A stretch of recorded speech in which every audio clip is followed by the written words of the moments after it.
Taking you back now to one of our top stories. Early this morning, Israel's Prime Minister Benjamin Netanyahu pushed back on President Biden's call for significant de-escalation on the path to a ceasefire as another wave of airstrikes were unleashed across the Gaza Strip. Imtiaz Tyab is in southern Israel and is joining us now with more. Imtiaz, we saw how you had to run into that bomb shelter for a moment. What is it like on the ground now?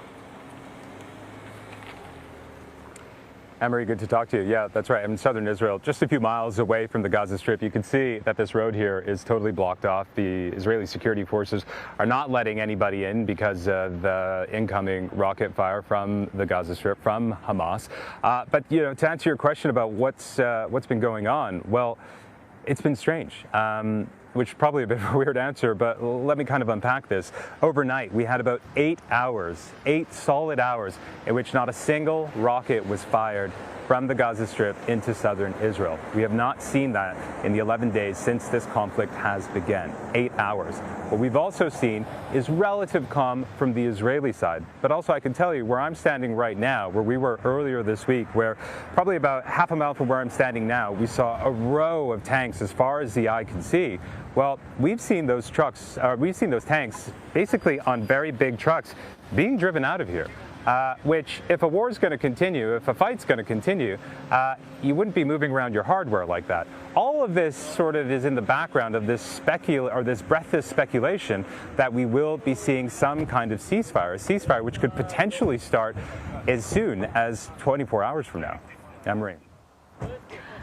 That is very interesting because we know that President Biden used, sort of stronger language with Prime Minister Netanyahu asking for a de-escalation, a significant de-escalation. We had heard from some Hamas military leaders that there may be a ceasefire in the works.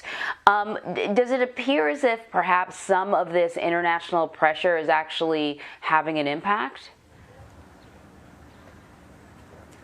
Absolutely. Again, given what we've seen in the last few hours, what we've seen since we've stood here, something is going on. When you look at that statement from President Biden, it is the strongest statement we've ever had from a sitting U.S. president when it comes to hostilities like this between Hamas and Israel.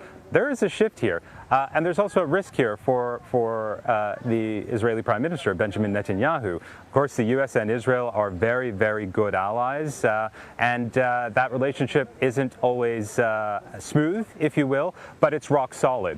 And so one would imagine there's a lot of calculating going on that side. But when you look on behind me in Gaza over there, there's a lot going on there as well. This is a very international conflict. You have Jordan, you have Egypt, you have the United Nations, you have the European Union, you of course have the US, and you have Gulf countries, all putting extreme pressure on Hamas to come up with some sort of ceasefire proposal or agreement that they will accept. Now, CBS News has learned that Hamas has agreed to certain terms, and I think that really is kind of helping the groundwork for whatever comes next. Again, a lot of speculation here in Israel that we could see a ceasefire as early as tomorrow. Anne-Marie. So in regards to terms, what are you hearing, and are they realistic? Good question. From Hamas, the terms we understand, the two key terms, there's a lot underneath those top two terms, right? A lot about rebuilding Gaza, a lot about how much money will come in, a lot about how much aid will come in. Remember, Gaza is blockaded by Israel and Egypt, so it has no way of controlling what can go in or out of Gaza because they don't control it. This blockade has been in for a very long time. It's very punishing. It keeps people there extremely poor. It keeps them from really unable to engage with the rest of the world. So as part of these negotiations, a lot of Gaza's very existing problems are part of that. But the key issues that Hamas has put out has said they don't want to see these families in East Jerusalem who are facing expulsion from their homes in the Sheikh Jarrah neighborhood from being evicted by Jewish settlers who claim that land of their own, families who've lived in these houses for decades now. And the second, or the other main issue is the Al-Aqsa Mosque in East Jerusalem. Of course, very famous mosque, the third holiest site in Islam. And you'll remember about 2 weeks ago, Israeli forces entered that mosque. There was tear gas, there were stun grenades.